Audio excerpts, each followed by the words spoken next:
आशा करते हैं कि आप लोग अच्छे होंगे, मस्त होंगे, स्वस्थ होंगे। आज आप देखने वाले हैं क्लास 10th बायोलॉजी भारतीय भवन परिवहन चैप्टर का चैप्टर नंबर 3 का अति लघुत्तरीय प्रश्न देखने को मिलेगा। अगर इस वीडियो में चैनल पे नए होंगे तो लाइक शेयर कमेंट जरूर कर लेंगे। ओके, पढ़ते क्वेश्चन नंबर 1। जीवों के शरीर के पदार्थ के स्थानांतरण के लिए विकसित तंत्र को क्या कहते हैं? फिर से ध्यान से सुनोगे तो पूरा का पूरा क्वेश्चन याद हो जाएगा। जीवों के शरीर के पदार्थ के स्थानांतरण के लिए विकसित तंत्र को क्या कहते हैं? तो परिवहन तंत्र कहते हैं। क्या कहते हैं मेरे भाई? परिवहन तंत्र कहते हैं। नेक्स्ट क्वेश्चन नंबर 2 पढ़ना। संवहन ऊतक किसे कहते हैं? क्वेश्चन नंबर 2 पढ़ना। संवहन ऊतक किसे कहते हैं? लिखना, पेड़ पौधे में पाए जाने वाले वैसे ऊतक जो सभी तरह के पदार्थों का परिवहन करता है उसे संवहन ऊतक कहते हैं। संवहन ऊतक कौन है? 2, जाइलम और फ्लोएम। समझ गए? संवहन ऊतक किसे कहेंगे? पेड़ पौधे में पाए जाने वाले वैसे ऊतक जो सभी तरह के पदार्थों का परिवहन करता है संवहन ऊतक कहलाता है। क्या कहलाता है? संवहन ऊतक कहलाता है। और संवहन ऊतक कितने हैं? 2, जाइलम और फ्लोएम। ओके, नेक्स्ट क्वेश्चन पढ़ना। 3rd तो क्वेश्चन पढ़ने वाले 3 मेरे भाई। चालनी नालिकाएं कहाँ पाई जाती है? तो फ्लोएम ऊतक में। किस में पाए जाते हैं? फ्लोएम ऊतक में पाए जाते हैं। नेक्स्ट पढ़ना। वाष्पोत्सर्जन किसे कहते हैं? वाष्पोत्सर्जन किसे कहते हैं? वाष्पोत्सर्जन किसे कहते हैं? आंसर देना। पौधों के वायवीय भाग से जल का रंध्रों द्वारा वाष्प के रूप में निष्कासन की क्रिया को वाष्पोत्सर्जन कहते हैं।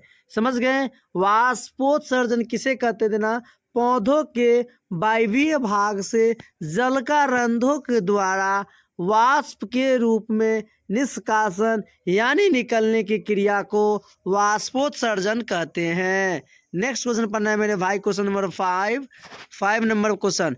स्थानांतरण क्या है? स्थानांतरण क्या है? लिखना आंसर। पेड़ पौधों में जल, खनिज, लवण और खाद्य पदार्थों का, ध्यान देना, पेड़ पौधों में जल, खनिज, लवण और खाद्य पदार्थों का एक भाग से दूसरे भाग तक स्थानांतरित होने की क्रिया को स्थानांतरण कहते हैं। क्या कहते हैं मेरे भाई? स्थानांतरण कहते हैं। समझ गए? स्थानांतरण कहते हैं। नेक्स्ट क्वेश्चन पढ़ना। Question number 6। खाद्य पदार्थों का स्थानांतरण किस रूप में होता है? सुक्रोज के रूप में होता है मेरे भाई। खाद्य पदार्थों का स्थानांतरण किस रूप में होता है? तो सुक्रोज के रूप में होता है। नेक्स्ट क्वेश्चन में पढ़ना 7 नंबर क्वेश्चन। खनिज लवण का अवशोषण किस रूप में होता है? तो आयन के रूप में होता है। किस रूप में होता है? आयन के रूप में होता है। खनिज लवण का अवशोषण किस रूप में होता है मेरे भाई? तो आयन के रूप में होता है। नेक्स्ट क्वेश्चन पढ़ना। क्वेश्चन नंबर पढ़ना 8। खाद्य पदार्थों का स्थानांतरण क्यों जरूरी होता है? पौधों के सभी भागों तक ऊर्जा का संचालन हो सके एवं उनका संवर्धन हो सके इसके लिए स्थानांतरण आवश्यक है। नेक्स्ट पढ़ना। Question number 9। रक्त के विभिन्न अवयवों के नाम लिखे। WBC यानी white blood cell, RBC red blood cell, platelets, हिम्पस प्लाज्मा, हीमोग्लोबिन तथा जल इत्यादि। समझ गए? नेक्स्ट क्वेश्चन पढ़ने वाले 10 नंबर क्वेश्चन। रक्त परिसंचरण तंत्र के 3 प्रमुख अवयवों को लिखे। हृदय, हार्ट और रक्त वाहिनी। समझ गए? हृदय, रक्त तथा रक्त वाहिनी। रक्त किस प्रकार का ऊतक है? 110% गारंटी है, पूछता है, ये भी कर लो। रक्त एक तरल समयोजी ऊतक है। ओके, नेक्स्ट क्वेश्चन पढ़ना 12 नंबर क्वेश्चन। लाल रक्त कोशिकाओं का निर्माण शरीर में कहाँ होता है? अस्थि मज्जा में। कहाँ होता है? अस्थि मज्जा। आप बताना, खून लाल ही होता है, क्यों? तो हीमोग्लोबिन पाया जाता है, इसके वजह से खून लाल होता है, यानी ब्लड लाल होता है। ओके, नेक्स्ट क्वेश्चन नंबर पढ़ने वाले आप 13 नंबर क्वेश्चन।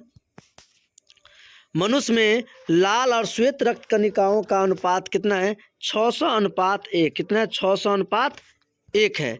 नेक्स्ट क्वेश्चन पढ़ना मेरे भाई, क्वेश्चन नंबर 14 यानी 14 नंबर क्वेश्चन, कि रक्त लाल क्यों होती है? हीमोग्लोबिन के कारण होता है। किसके कारण होता है? हीमोग्लोबिन के कारण होता है। अभी जस्ट बताए थे कि लाल होता है, निर्माण होता है कहाँ, जीवन काल कितना है। तो नेक्स्ट क्वेश्चन पढ़ना 15, मनुष्य के हृदय में 4 कौन कौन से वेसम होते हैं? तो 2 ऊपरी अलिंद और 2 निचले अलिंद, या 2 बाएं या 2 दाएं अलिंद होते हैं। कोष्ठ कितने पढ़ते हैं? वेसम कोष्ठ भाग प्रकोष्ठ जितना भी पूछेगा आप 4 मार के आना, पक्का ही सही जाएगा। क्लियरली। नेक्स्ट पढ़ना 16 नंबर क्वेश्चन, शरीर के सभी भाग से अशुद्धियों रक्त को हृदय के दाएं अलिंद में ले जाने वाले रक्त वाहिनिकाओं का नाम लिखे। तो होगा आंसर सीरा। क्या होगा? सीरा होगा। क्या होगा मेरे भाई? सीरा होगा। नेक्स्ट क्वेश्चन पढ़ने वाले हैं 17, हृदय के बाएं अलिंद निकाय छिद्र पर स्थित कपाट का नाम क्या है? द्विदली कपाट, द्विदली कपाट। ओके। नेक्स्ट क्वेश्चन पढ़ने वाले हैं 18, फेफड़े से शुद्ध रक्त को बाएं अलिंद में ले जाने वाली रक्तवाहिनी क्या कहते हैं? फुसफुस सीरा। क्या कहलाता है? फुसफुस सीरा। क्या कहलाता है मेरे भाई? फुसफुस सीरा। नेक्स्ट क्वेश्चन नंबर 19, हृदय के वेसमों का संकुचन क्या कहलाता है? सिस्टाल। क्या कहता है? सिस्टाल कहलाता है। क्या कहलाता है? हृदय के वेसमों का संकुचन क्या कहलाता है? सिस्टाल। नेक्स्ट 20, शरीर की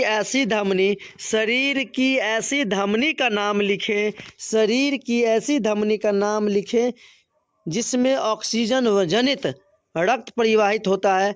फुसफुस धमनी। क्या होगा? फुसफुस धमनी। क्या होगा मेरे भाई? फुसफुस धमनी। नेक्स्ट क्वेश्चन 21, विभिन्न शिराएं आपस में जुड़कर किस रक्तवाहिनी का निर्माण करती है? शिरा। क्या होगा आंसर? शिरा। एक ऐसे कोशिकीय पौधों का नाम बताएं जिसमें परिवहन विसरण द्वारा होता है। युगलीना। कौन होगा? युगलीना।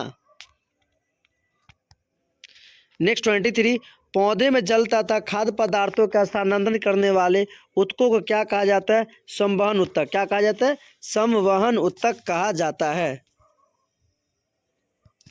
नेक्स्ट 24, जल संभक ऊतक के पाए जाने वाली लंबी तथा बेलनाकार नालिकाएं क्या कहलाती है? वाहिनिकाएं कहलाती है। क्या कहलाती है? वाहिकाएं कहलाती है। क्या कहलाती है? वाहिकाएं कहलाती है। नेक्स्ट, जाइलम तथा फ्लोएम में किसकी कोशिकाएं मृत होती है? जाइलम की। 26, जाइलम तथा फ्लोएम में कौन सा संवहन ऊतक खाद्य पदार्थों का स्थानांतरण करता है? फ्लोएम ऊतक। खाद्य पदार्थों का फ्लोएम, जल खींचने का जल नवीन क्या बोला जाता है? जाइलम। नेक्स्ट क्वेश्चन नंबर 27 पढ़ने वाले 27 नंबर क्वेश्चन, पौधों में जल, खनिज, लवण और खाद्य पदार्थों को पौधे के शीर्ष भागों तक पहुंचाने वाली क्रिया क्या कहलाती है? स्थानांतरण कहलाती है। क्या कहलाती है? स्थानांतरण। रक्त या रुधिर किस प्रकार का ऊतक है? तरल समयोजी ऊतक है। कौन सा? तरल समयोजी ऊतक। वैसा रक्त प्लाज्मा जिसमें लाल रक्त कोशिकाएं नहीं पाई जाती है क्या कहलाती है? लासिका। क्या कहलाती है? लासिका कहलाती है।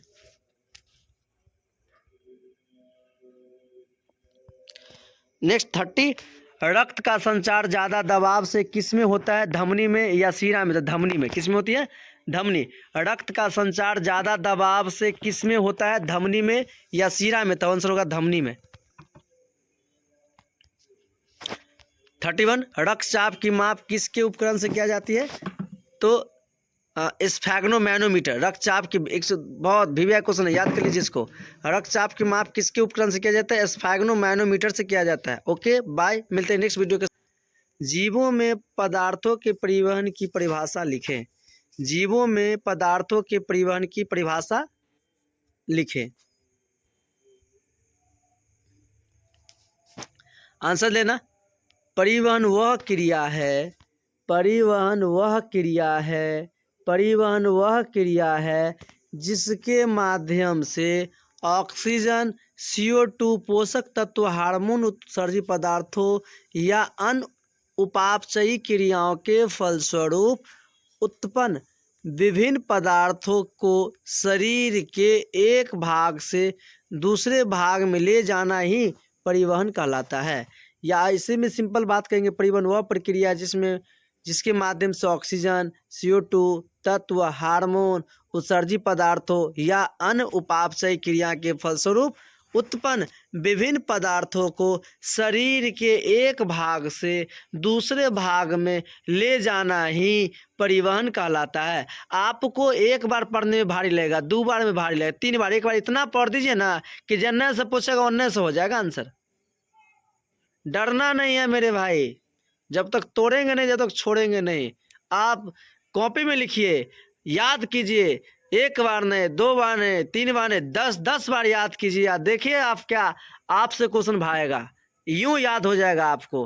प्रैक्टिस प्रैक्टिस प्रैक्टिस कहते रसरी जावत आवाज स्लीपर परत निशान। एक बार 10 बार जाएगा नेक्के को बात को लेकर के, एक बार लगेगा बहुत बड़ा भारी है, भारी है, भारी है, भारी है, भारी है, भारी है, बहुत भारी, इतना हल्का हो जाएगा ना पता नहीं चलेगा कब हो जाएगा। तो समझ गए होंगे। चलिए नेक्स्ट क्वेश्चन नंबर 2 पढ़ते हैं। पौधे में जाइलम वाहिनियों में जल का स्थानांतरण किस रूप में होता है? पौधों में जाइलम वाहिनियों में जल का स्थानांतरण किस रूप में होता है? आंसर देना। पौधों में जाइलम वाहिनिकाएं की कोशिकाएं लंबी एवं नलिका द्वार दोनों शीर्ष पर पतली होती है। ये मुख्य रूप से नग्नबीजी एवं निम्न संवहन पौधे में जल तथा खनिज पदार्थों को जड़ से अवशोषित कर जलमार्ग से पत्तियों तक पहुंचाती है। नेक्स्ट क्वेश्चन पढ़ना 3।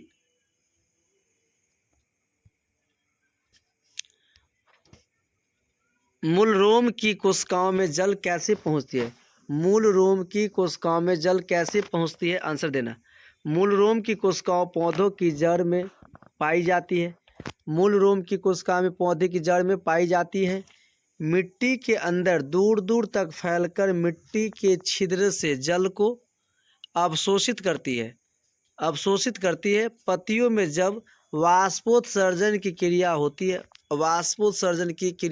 होती है तब जड़ की इस कोशिका पर दबाव पड़ता है। क्या पड़ता है? दबाव पड़ता है और यह जल को खींचने में सक्षम हो जाता है। नेक्स्ट क्वेश्चन पढ़ना 4 नंबर। वाष्पोत्सर्जन क्रिया का पौधे के लिए क्या महत्व है? पत्तियों में जब वाष्पोत्सर्जन की क्रिया होती है तब जड़ की कोशिकाओं पर दबाव पड़ता है जिससे जाइलम लगातार तेजी से जल का स्थानांतरण ऊपर की ओर करता रहता है। क्या करता रहता है? जब पत्तियों में जब वाष्पोत्सर्जन क्रिया होती है तब जड़ की कोशिकाओं पर दबाव पड़ता है। क्या पड़ता है? दबाव पड़ता है जिससे जाइलम लगातार तेजी से जल का स्थानांतरण ऊपर की ओर करता रहता है। इसी क्रिया के द्वारा जल पुनः पूर्ति होती है। क्या होती है? जल पुनः पूर्ति होती है और मिट्टी की गहराइयों तक फैल जाता है। अतः यही पौधे के लिए महत्वपूर्ण है। ओके, नेक्स्ट क्वेश्चन पढ़ेंगे 5 नंबर। एक दिशीय एवं द्विदिशीय स्थानांतरण में क्या अंतर है? एक दिशा में तो एक दिशा होना, द्विदिशीय में तो दोनों दिशा होना। आंसर देना। पौधे के जाइलम कोशिकाओं में जल का स्थानांतरण सिर्फ एक दिशा में होता है। समझ गए ना? पौधों की जाइलम कोशिकाओं में जल का स्थानांतरण सिर्फ एक ही दिशा में होता है जो नीचे से ऊपर की ओर होता है। ऐसे ही एक दिशीय परिवहन कहते हैं। इसे हम क्या कहते हैं? एक दिशीय परिवहन कहते हैं। फ्लोएम उत्तक में भोजन का स्थानांतरण पौधे के सभी दिशाओं में होता है, चाहे ऊपर से नीचे या नीचे से ऊपर की ओर। इसे द्विदिशीय परिवहन कहते हैं। क्लियरली? Next question number 6। लाल रक्त कोशिकाओं ऑक्सीजन वाहक है कैसे? लाल रक्त कोशिकाओं में एक लाल रंजक हीमोग्लोबिन पाया जाता है। हीमोग्लोबिन का अणु ऑक्सीजन के 4 अणु को बांध रखने की क्षमता रखता है। यह ऑक्सीजन से अभिक्रिया हीमोग्लोबिन बनाता है और फिर परिवहन द्वारा शरीर के सभी भागों में पहुंच जाता है एवं इसीलिए इसे ऑक्सीजन का वाहक कहते हैं।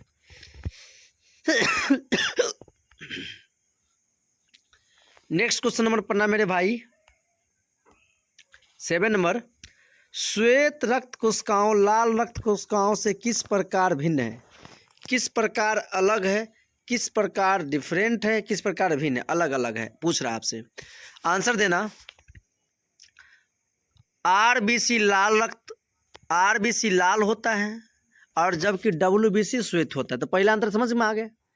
आपसे अंतर पूछ ले या आपसे विभिन्न पूछ ले या आप इसके बारे में अलग अलग क्या जानते हो बताना है आपको। तो समझ गए पहला पॉइंट क्या जान गए आप? आरबीसी लाल होता है जबकि डब्ल्यूबीसी सफ़ेद होता है। एक बात समझ गए, आरबीसी लाल होता है जबकि डब्ल्यूबीसी सफ़ेद होता है। पॉइंट नंबर 2 पढ़ेंगे। आरबीसी ऑक्सीजन वाहक का कार्य करता है जबकि डब्ल्यूबीसी जीवाणु को नष्ट करने का कार्य करता है। समझ गए? आरबीसी का काम है पूरे बॉडी में ऑक्सीजन को ट्रांसफर करना जबकि डब्ल्यूबीसी का काम है जीवाणु को नष्ट करना। ओके,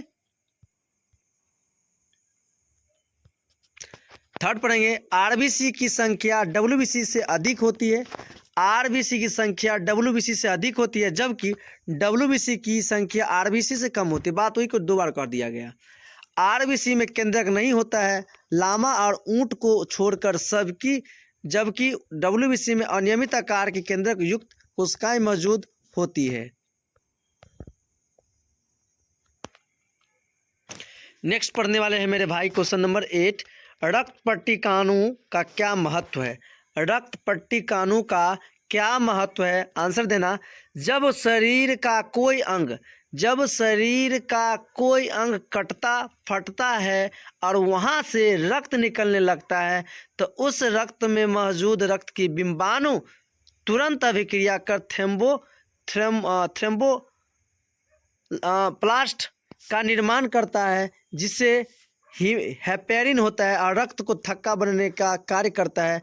अतः इसी क्रिया को रक्त पट्टिकाणु का महत्वपूर्ण भाग माना जाता है। Next question, most VVI question मेरे भाई 5 नंबर के लिए नोट कर लीजिए कि धमनी और शिरा में अंतर स्पष्ट करें। धमनी और शिरा में अंतर स्पष्ट करें। धमनी और शिरा में अंतर स्पष्ट करें।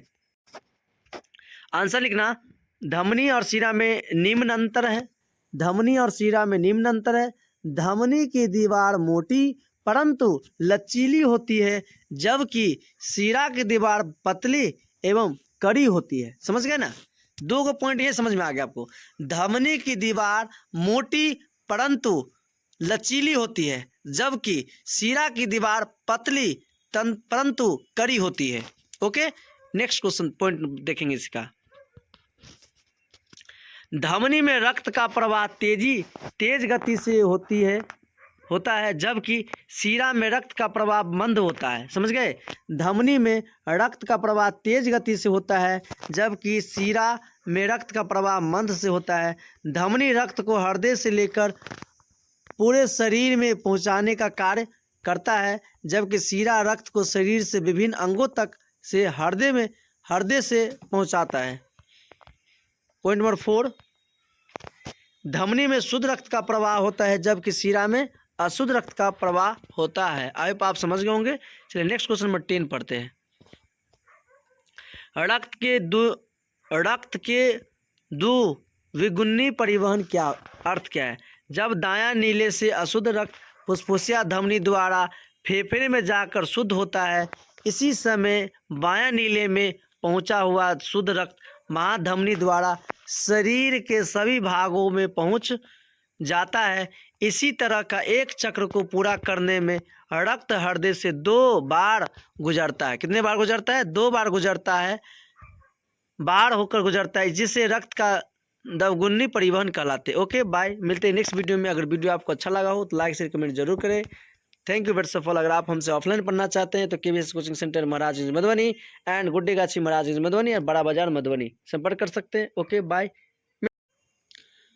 जय हिंद। आप आशा करते हैं कि आप लोग अच्छे होंगे, मस्त होंगे, स्वस्थ होंगे, मस्त होंगे, खुशी में जी रहे होंगे, कोई दिक्कत नहीं, कोई तकलीफ नहीं है। चलते आज दीर्घ उत्तरीय प्रश्न देखने वाले हैं इस वीडियो में। तो उम्मीद करते हैं कि आपको वीडियो अच्छा लगे तो लाइक शेयर कमेंट जरूर कीजिएगा। और आप हमसे ऑफलाइन पढ़ना चाहें तो केवीएस कोचिंग सेंटर पर संपर्क कर सकते हैं। क्वेश्चन नंबर पढ़ेंगे 1, जाइलम और फ्लोएम के मुख्य भेदों को लिखे। जाइलम और फ्लोएम के मुख्य, ये दोनों संवहन उत्तक है भाई। जाइलम और फ्लोएम के मुख्य भेदों को लिखे। अब दोनों का भेद लिखेंगे आप, आंसर क्या होगा? कौनों का भेद पूछ दिया आपसे, किसी का भेद, अंतर, डिफरेंस, कुछ भी पूछे आप लिखना जाइलम और फ्लोएम में मुख्य अंतर है। जैसे कि धमनी शिरा पूछे तो उसका नाम देना, वायवीय शोषण और वायवीय पूछे तो उसका नाम देना, जो पूछेगा उसके बारे में, लेकिन निम्न जोड़ देना। और इसमें देना इस प्रकार है। पहला पॉइंट देखना क्या लिखा हुआ है। जाइलम पौधों में पाया जाने वाला वह उत्तक, जाइलम पौधों में पाया जाने वाला वह उत्तक है जो मिट्टी से जल एवं खनिज लवण लेकर जल मार्ग द्वारा पत्तियों तक पहुंचाने का कार्य करता है। जल मार्ग द्वारा पत्तियों तक पहुंचाने का कार्य करता है। जबकि फ्लोएम पौधों में पाए जाने वाला वैसा उत्तक जो पत्तियों के द्वारा बनाया गया भोजन को लेकर पौधों के समस्त भागों तक पहुंचाने का कार्य करता है। समझ गए?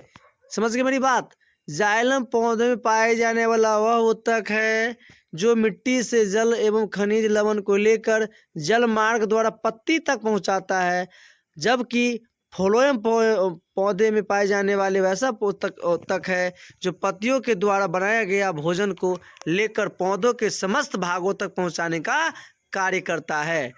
पॉइंट नंबर 2 पढ़ना है इसका। जाइलम की कोशिका मृत होती है जबकि फ्लोएम की कोशिका जीवित होती है।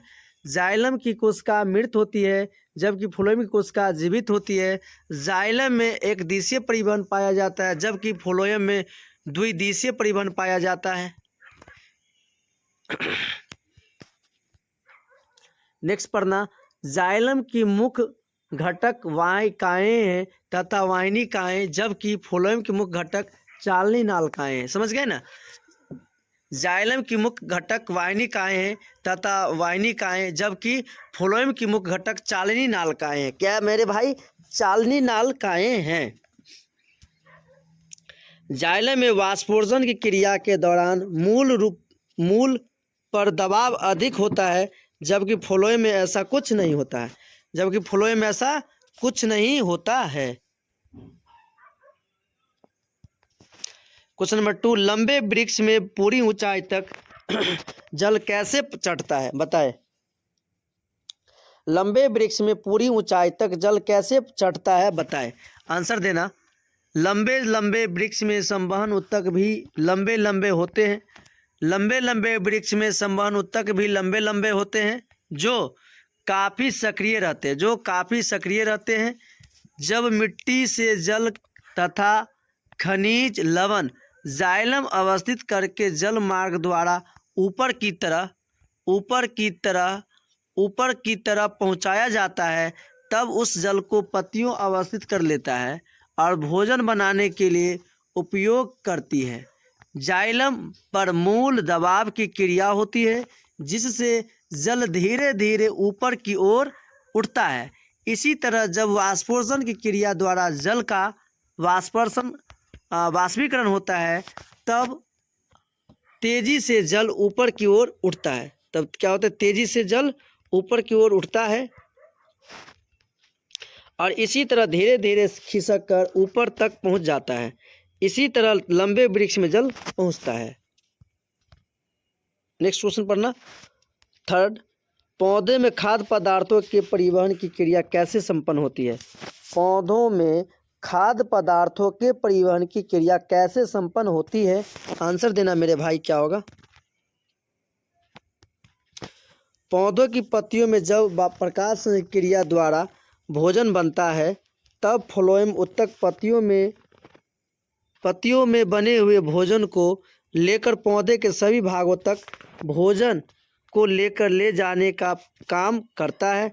चूँकि फ्लोएम में द्विदिशीय परिवहन होता है, इसी पर के लिए भोजन ऊपर नीचे या नीचे ऊपर की तरफ भोजन का स्थानांतरण सुक्रोज के रूप में के रूप में करता है। फ्लोएम 4 घटकों से मिलकर बना होता है जिसे चालनी नालिकाएं मुख है।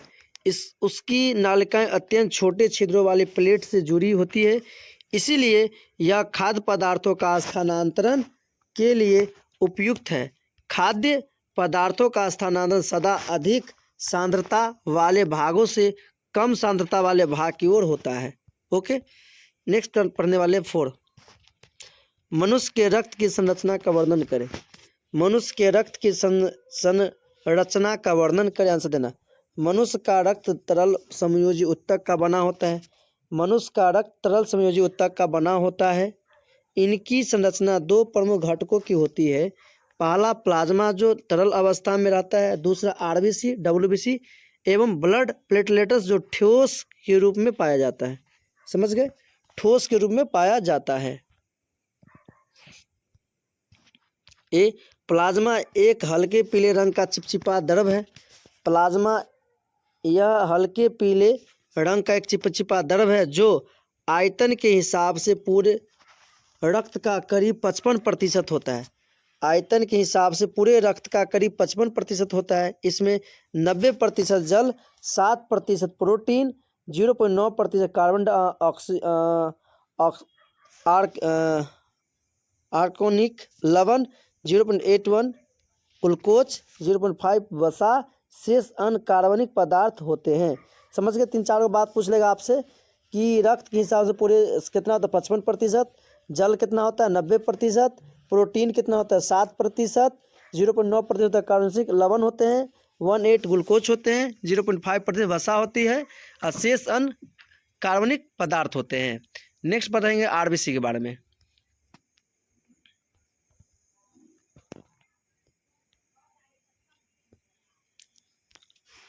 आरबीसी, इसमें एक विशेष प्रकार का प्रोटीन वर्णक हीमोग्लोबिन पाया जाता है।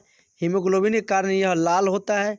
हीमोग्लोबिन के एक अणु की क्षमता ऑक्सीजन के 4 अणुओं से एक संयोजन की होती है, इसलिए इसे ऑक्सीजन का वाहक कहा जाता है। आरबीसी श्वसन गैसों का परिवहन करता है। क्या करता है? परिवहन करता है। नेक्स्ट क्वेश्चन पढ़ने वाले हैं 3rd डब्ल्यूबीसी, इसमें अनियमित आकार की न्यूक्लियस युक्त कोशिकाएं हैं। यह रंगहीन होता है क्योंकि इसमें कोई हीमोग्लोबिन जैसा वर्णक नहीं पाया जाता है। यह आरबीसी की अपेक्षा अत्यंत कम होती है। नेक्स्ट पढ़ेंगे रक्त पट्टिकाणु। ये बिंबाणु भी कहलाता है। यह रक्त को थक्का बनाने में सहायक है। यह मनुष्य एवं अन्य स्तनधारी के रक्त में पाया जाता है। इसमें केंद्रक नहीं होता। यह अस्थिमज्जा में बनता है एवं इसकी मृत्यु प्लीहा में होता है।